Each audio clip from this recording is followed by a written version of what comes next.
Pocahontas. Once, there lived an adventurous young princess named Pocahontas. She loved running free throughout the land she called home. Pocahontas and her friend Tacoma spent many hours exploring together.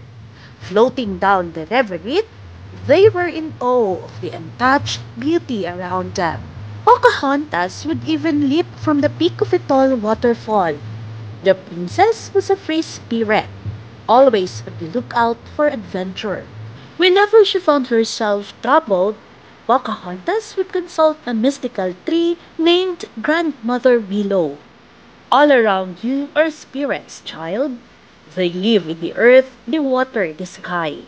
If you listen, they will guide you, the wise tree would say. While Pocahontas gazed out over the tops of trees, she saw billowing white clouds.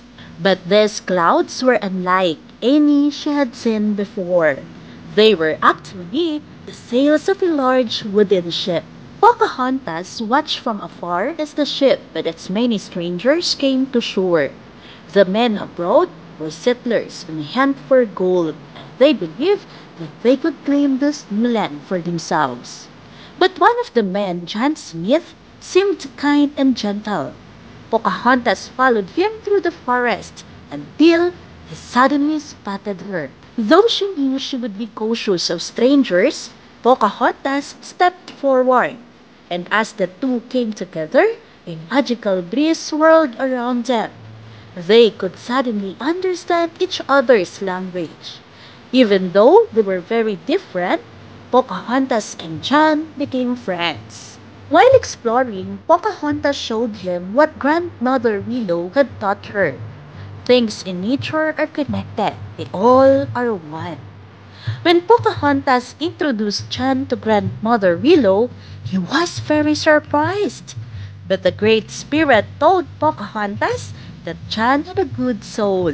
He was a man she could trust. However, tensions were building between Pocahontas' tribes and the settlers from John's ship. Neither group trusted the other. Pocahontas tried to encourage her father to talk to the strangers, but the chief wouldn't listen.